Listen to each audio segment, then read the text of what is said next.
In the early 80s, I lived in Okinawa, Japan. My dad thought that seeing the world would be an adventure that would help my brother and I become better men. And I have to say I think he was right. Being in the military showed me cultures that many would never get to experience, and I am thankful for every experience that life gave to me, even the scary ones.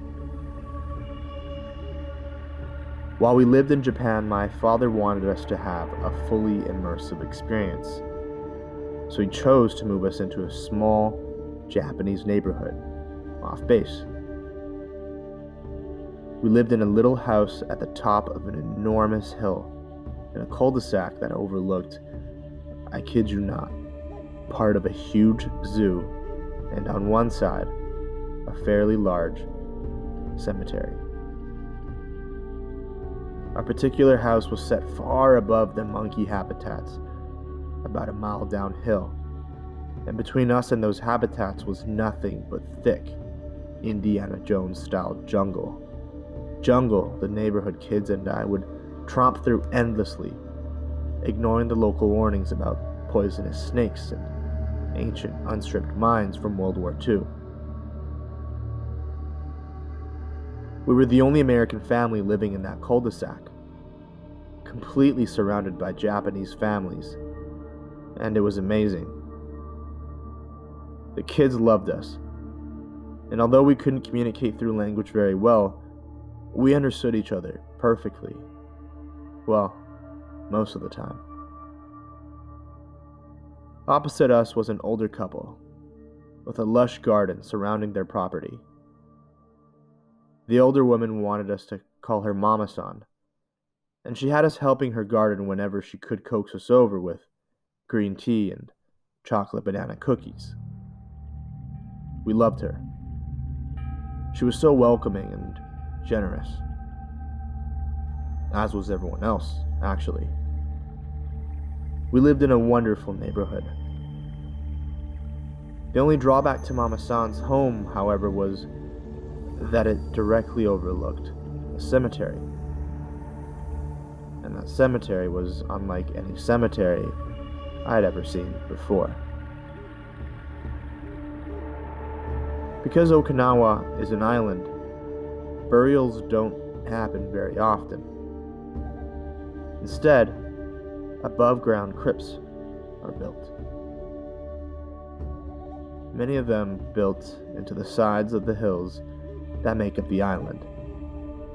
The crypts are large, made of huge arcs of polished stone set over a large square of that stone, which has a square insert cut into the middle of it for the coffin to be placed inside.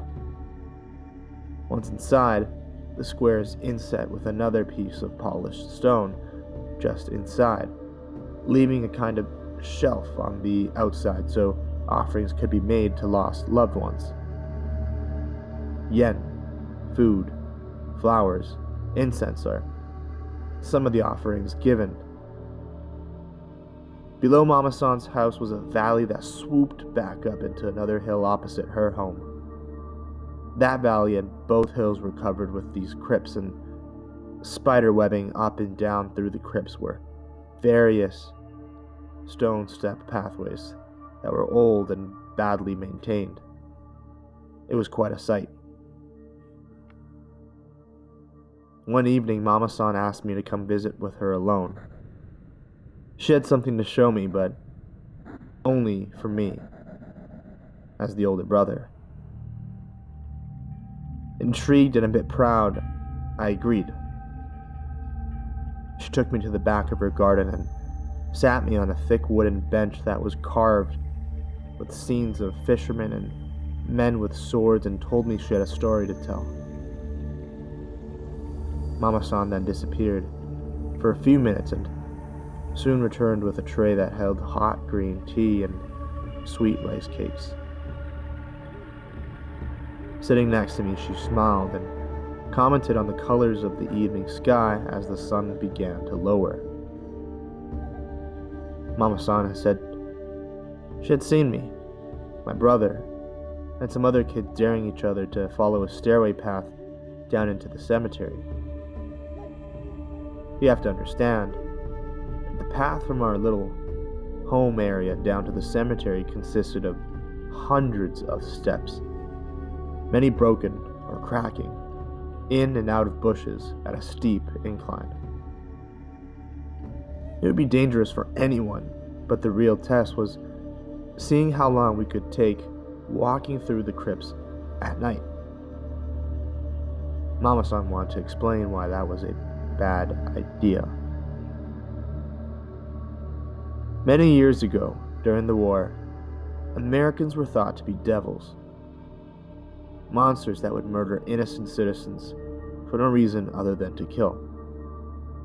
The fear was that the product of wartime propaganda used to encourage young men to military service and farmers to fight alongside them.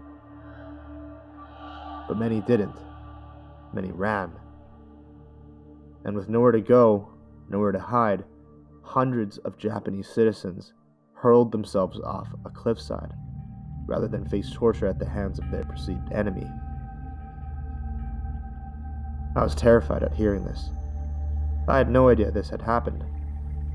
I was mortified and hit with such sadness I'd started to cry. The sun was setting, and the sky went from pink and blue to deep orange and red. Mama-san reached out and held my hand, telling me not to worry. This was in the past, and the past is something we must always remember so we never go back. She went on with her story. One young woman had followed through with the sacrifice with her 2 children, but she survived the fall. She was in a coma for months. When she did regain her consciousness, she was horrified to realize she was not with her children. They had been buried somewhere in that cemetery below, in an unmarked crypt that held many others. The woman would spend days and nights searching the cemetery, crying in pain, the torment of her loss unbearable, until the day she threw herself into the ocean to hopefully be reunited with her lost family. But they say she never found her children. Her act of suicide doomed her to purgatory. She would remain tortured for eternity. The sun had disappeared. The cemetery drowned in inky blackness, the main path dotted with dim broken lights, feebly illuminating small areas. Mama-san continued. She still wanders the cemetery, she said, looking for her kids. You can hear her crying. And then she pointed down. I didn't want to, but I did. I looked. In the back of the cemetery, in the darkness, there was a white figure. At first a bright white shimmer, moving slowly, kind of shaking. It moved from one side to side, like it was among the crypts, and you could actually hear the crying. Softly at first, but then low moans and whimpers of pain as they got closer. I was terrified. I wanted to run, but Mama-san held my hand and whispered that she wouldn't come up here. We were too far. But that is why we shouldn't go down there after dark. She said many don't know her story and called her the White Witch, which angers her. It's best to stay away. It's best to pray for her. Mama-san, she comes out to see her often, hoping one day she'll find her salvation. Needless to say, I never went down to that cemetery. Not once. And I never sat back down there with Mama-san ever again. That was enough for me. I did, however, visit Suicide Hill. It's called Peace Prayer Park, now out of respect. I cried the whole time we were there. I prayed for all the souls and for forgiveness. So many Japanese citizens spoke to us, welcoming us, telling us stories, sharing with us. I didn't feel worthy, and my love for the country and its people were overwhelming. I'll never forget my time there. I'd like to go back to see if she's still there, wandering the graves, looking for her children.